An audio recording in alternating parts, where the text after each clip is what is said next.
The following is for entertainment purposes only. We are not financial advisors. We are not responsible for any losses, only the profits. What's up, Octo Nation? It's Charlie. I'm going to be your host for today. Let's dive on in. Jerome Powell. The FOMC Fed meeting was today. Was it a powwow, big happy dance, or was it just a bust? Honestly, it was just kind of a meh. Okay. Out of the whole thing, what are the big takeaways? And I'm not going to waste your time here. How about this? We are going to do whatever it takes. And I quote, we are going to do whatever it takes. Has he said that before? Absolutely. It's kind of just a rehash, which is good. You know, I mean, he's still admitting that we're going to try to prop things up where we can. Take it with a grain of salt.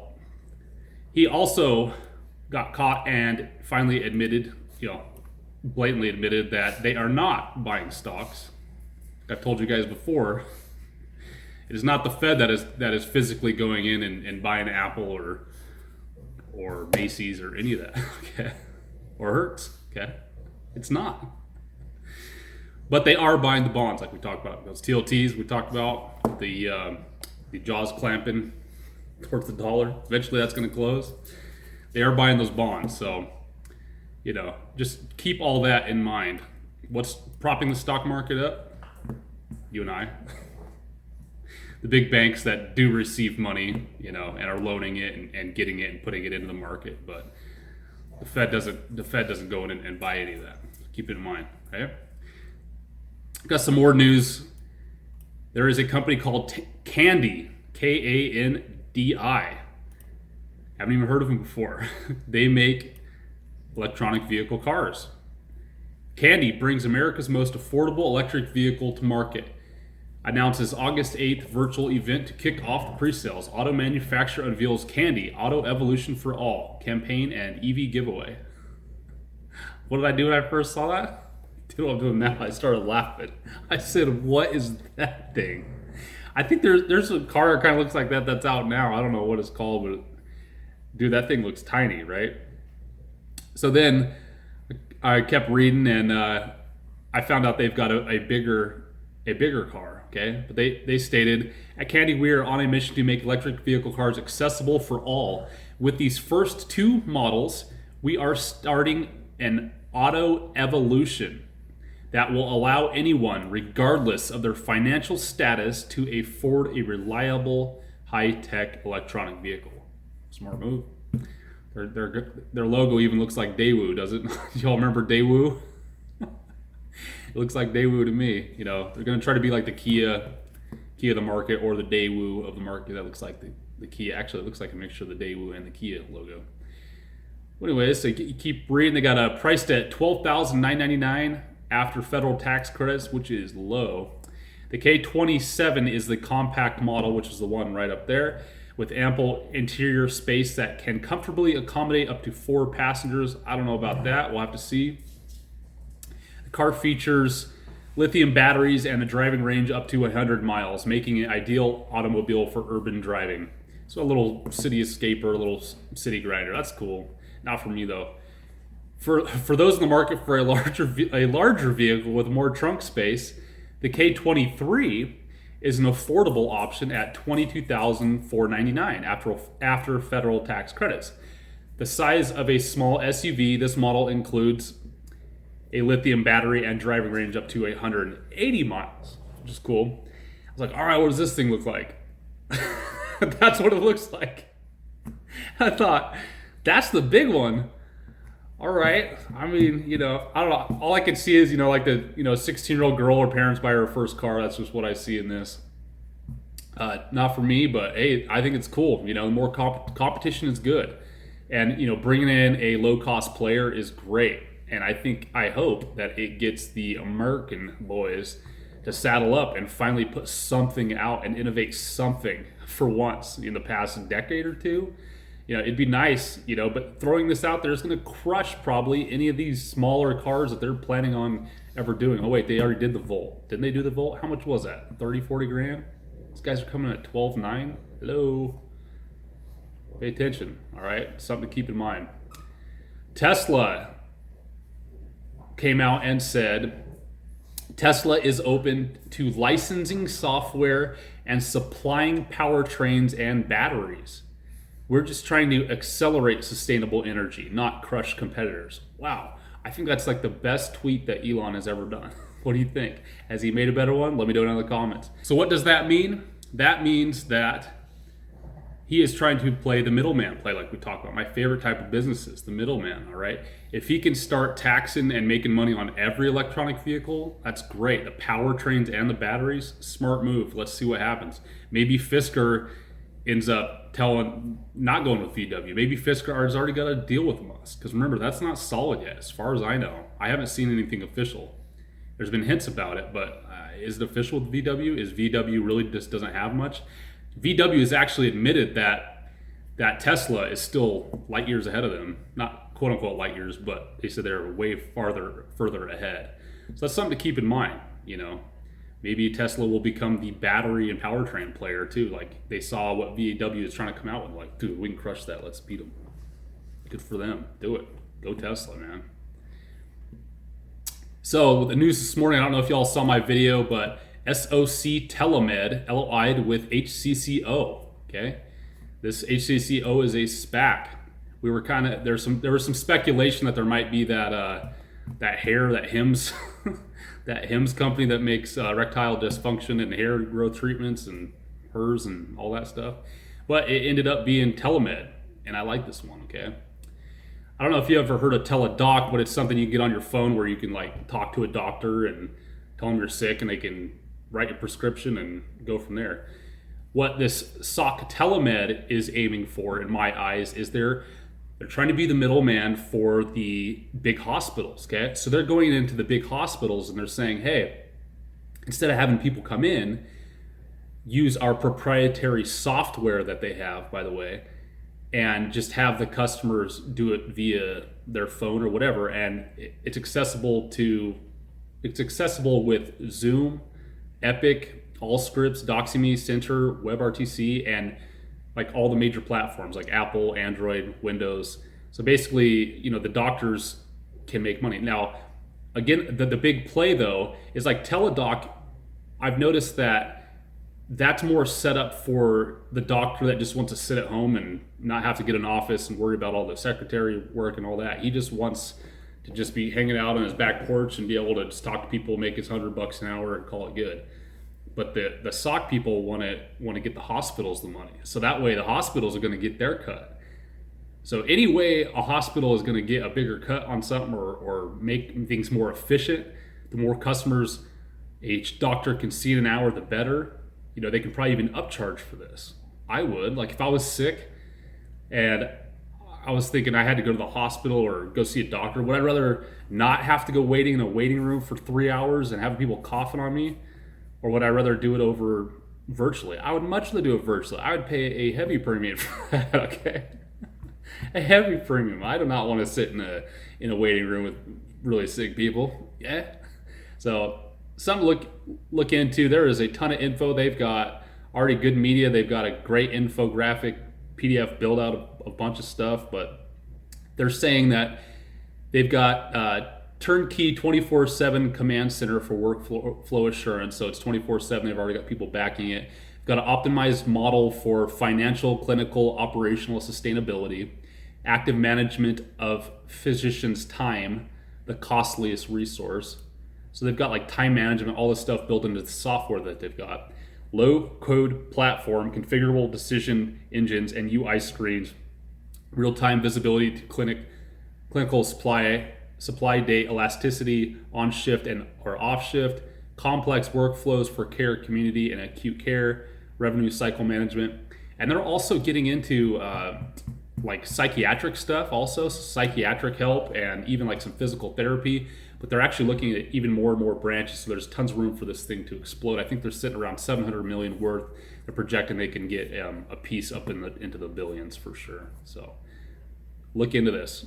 This actually didn't fly like I thought it was. I bought in instantly when I saw it. Bam. Okay, awesome. You know, but I mean, even the commons, what I ended up buying, I think I got the commons and they're still floating around like $11. I got in just underneath it, I think. But regardless, I mean, dude, it's almost at the floor. So again, worst case scenario, for some reason doesn't go through, whatever. I lose on 3 or 5%. Cool. HCAC. Anyone like Henny out there? Or has got a funny story or a cool story about it? Put it down in the comments. Let me know, okay? So the big speculative play that many people are thinking is that they are going to be merging with Proterra. Why? Because they came out with a statement like a week ago. Remember Hennessy? Stating that they're in the middle of an LOI with an electronic vehicle company. Now, Hennessy, if you saw my first video like 3 or 4 weeks ago, you'll know that they actually brought Bluebird buses. Remember the big, the school buses? They brought those to market, X amount of years ago. And so what's Proterra? Proterra it's an EV play, but they're big on like buses and that type of stuff. It's like electric buses. So the theory is it's probably Proterra because they can be like, we're the bus guys. You can trust us. We're the bus guys. Jump on in, okay? Anyways, what we got some news on Proterra. Optimal Electric Vehicles LLC partners with Proterra Power for a production of first all-electric low-floor cutaway shuttle bus in North America. Proterra to provide industry-leading battery technology and charging systems for optimal new all-electric low-flow shuttle bus. Okay, so that's the other thing about Proterra is they've got the charging systems and the batteries, and they're making them.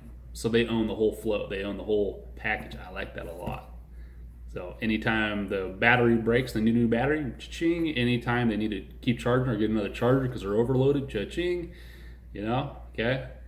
Big move here. So anyways, they got a company that is partnering with them that's basically getting some buses made. So this is good. So Proterra is growing up. Wow. So in turn, this is actually floating Hennessy up too. Okay? So good news for Proterra, brought Hennessy with them because Hennessy is probably going to be the one. Again, this is still speculation, not 100%, but more fingers are pointing to this than definitely not. All right.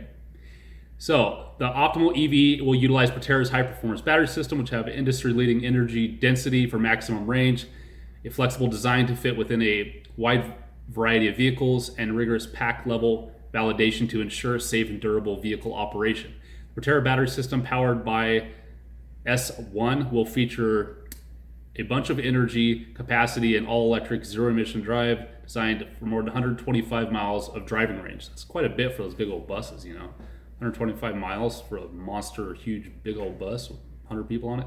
The vehicle can fully charge in about 2 hours with the optional DC fast charger. You like that? Optional DC fast charging, so they got an upsell there. You can get the standard battery charger for this, or for a low price, you can get the fast charger, okay? Upsell and making that money. The all-electric integrates a Ford E450 chassis platform, which has been fully optimized for the vehicle body. The all-electric will feature a gross vehicle weight of almost 15,000 pounds with no reduction in carrying capacity. So that's great. Go full capacity on the buses. Let's take a look at some charts. What I actually bought today, I can't even remember if I bought one of these today or yesterday. But the first one is going to be SBE. Did y'all see my video yesterday for switchback acquisition? Okay, go take a look if you haven't seen it, but that's some good info on that. So here we go. It's not bought yet, but I have a buy in. All right. So this one I'm trying to catch coming up. I didn't officially buy in, but this thing has got a nice rising channel. It's sitting right around 10.20. It actually hit up to like a 10.33. These are the comments, $10.33 down to 10.20 today. Okay, but I have a buy-in about 10.35, so it can get, when it gets to all-time highs, hopefully that means it's going to be skyed up to 15 or whatever. I'll grab it on the way, and then once it hits about 15, I'm out. Okay, maybe 13. I'll be out. Maybe 14. I don't know. I have to decide. I'm gonna get tighter with my sells. This current market volatility market we're in, I think it's smarter to just go a little bit bigger on stuff you are definitive on, and just be more aggressive at your sells. Okay, just take that money. All right, if you got it, or at least take partial money. Sell 20%, sell 50% at 50%, or 20% at 20%. Just sell on the way up, and then maybe let the last 20% ride forever if you want. Up to you. Okay. Here is that the tweeny twiny cars. Okay, the KNDI, the Kandi Technologies. Look what this thing mooned at today. Okay, it was riding this normal channel about 427, and this thing mooned all the way to $9.76. It ended up going back down and started to retrace down to 932. Would I buy into this tomorrow? No way. Why? Because it went up by 140%. What does that mean? People here, the puppeteers, waited till I got here, and they are going to tank this thing, most likely, okay, and take massive profits.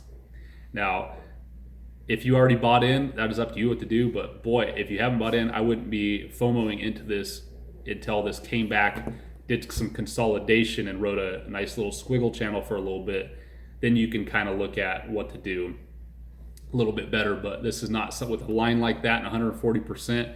That is scary territory and not worth the risk. And I don't think buying at that point is managing any risk at all. Can you end up making money? Can it even double tomorrow? Yeah, but that's super risky. Not for my portfolio. Okay. So let's take a look at the SPE, the switchback. So we already looked at that one. The warrants. So check these out. This is actually, I'm marking this as day tradable, okay? Because we got a nice channel here. So if you take a look at this thing has actually been going and spiking, about 20, 30-ish, 15%-ish per day for quite a while, okay? Since July 9th, for like 20 days. Look at this channel. Huge monster wave ride. Just surfing this baby, So if this goes a little bit lower, this is the warrants, by the way, of the switchback. I only got in the comments for now. But the warrants, if these get back down to this channel around like 94 to 95 cents, I'll probably buy some of these too, because chances are it's going to head towards the green again because it's surfing this channel now. And that would be a quick, 20, 30% on your money once it headed north. So I'm going to watch this thing first thing in the morning. If they go lower, around 95 cents, I'm going to be picking up some of these warrants too. Okay. I also bought CFFA. Okay. I've been talking about this one a little bit. I've been on the fence, but I thought, what the heck? It got pretty low today. I bought in under 11 bucks. I was like, dude, the risk reward, right? I'm managing the risk reward. If I can get in under 11 on something, it's got a deadline in September. That's like 2 months. This is a big fintech play. I think it's like 750 to 2 million MERS that they can go after. So, they have potential to get something cool. And then there's some hype around the fact that they might be getting Sophie. There's some correlated referencing and parallels between some of the management, some of the people at Sophie too. It's definitely not definitive, but hey, if it is Sophie, I think it's going to go decent again, because I found out Sophie the other day does a lot more than just loans on stuff. Okay, they actually do money movement, middleman for money, crypto, all sorts of buying stocks, all sorts of stuff. So this is not something I would want to hold long term whatsoever, though. Okay, because of the whole loan department stuff they do and like restructuring. They might even do like mortgage stuff. I don't know. Let me know. Correct me in the comments, but they might do mortgage stuff. I know they do like school loan restructuring and all that. And I definitely don't want to be into that one long term. So how would I play this if and when this does ride? I'm just gonna, once it goes up 20%, I'll probably take 20. If it goes up 50, I'll take 50 off of that, and then I'll decide to do it from there. I'll either sell the rest, call it good, or I'll let the rest ride and just let it ride. Okay. I also bought into CCX. This thing finally got super low again, below 11 bucks. I was like, I'll take some of that. It's already been up to 12 almost twice. Okay, this is like a double top. Looks like a frog eyes. Okay, frog eyes sticking up. A lot of times that doesn't look good, like it's gonna go down. But I mean, these are SPACs, so it's so close to the floor anyway. It can only go down maybe 50 cents. 5-10%. Yeah, otherwise it's at the floor. But regardless, this is that Top Golf, speculative Top Golf play. Now, again, Top Golf right now, no matter what, their financials are going to be down, okay? Are they expanding and doing good and got some big macro, big picture stuff going on? Absolutely. They're even planning on opening a bunch in of Top Golfs in like the Asian countries and stuff, like 70 or something crazy like that. So, this is a company that I might have wanted to really get long in, maybe 6 months to a year ago. But nowadays, no matter what, it is going to be a little bit rough in these choppy waters. And they have been getting full, I hear. Okay, so there are people filling up the Top Golf things, but it's still sketchy when you have a lot of people conglomerating right now. And they're taking precautions, doing a good job. But I think this is a fun play. I'm all for it. I'm all for Top Golf. Great, people having fun. But is it where I'd park my money for a long time? No, probably not. It's another one that, once it starts riding up, I'm just going to take my profits, move on to something else. So let's take a look actually at QQQ. This actually did pretty stable. Okay, again, it's just surfing this exact channel we've had for a long time, since March. Just staying right there. Okay, so the tech's doing good, SPY's doing fine. Silver is doing a little bit of consolidation dance, which is healthy again. Is it a good time to get in? It's still super sketchy. I still think it could definitely still correct back down, but manage your risk on that. Gold, always going to be following. The dollar actually went up just 0.1%. No big deal. Yeah. Biggest winner I found today in the SPAC section was actually Gores. Okay. You remember I'm actually in two Gores. Okay. He's got that food play. I'm into that one for sure. Pretty heavy. And then I'm also into this one, the fourth. So this is Gores holding the fourth.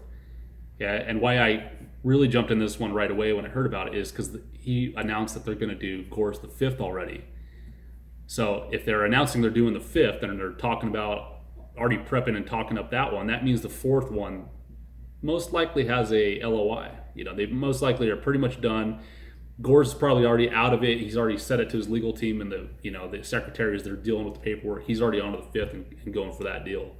So I think this is one that can pop at any second. GHIV, and I got the warrants on those. So any other plays you want me to take a look at possibly for tomorrow, or anything that you have found that's been really interesting that you want me to bring up, or something I haven't talked about I'm totally missing, just let me know. If you didn't hear, I'm doing a contest again, and this one is gonna hit at 1,000 subscribers. Okay, but how we're doing it this time is you can enter as many times as you want in the comments down below. So what am I saying? So let's say I have 10 more videos until we hit 1,000 subscribers. From now till then, every comment that you make is going to get you a ticket into the drawing. Okay, so you can start commenting now on today's video and the next one and the next one. And once we hit 1,000, then I'm going to randomly pick a video, and then I'm going to go to that scrambler thing and have it randomly pick a comment out of that random video. Okay, and then we'll be giving away some silver, another Flying Eagle silver piece. So thanks again, everyone. Have y'all have a good night.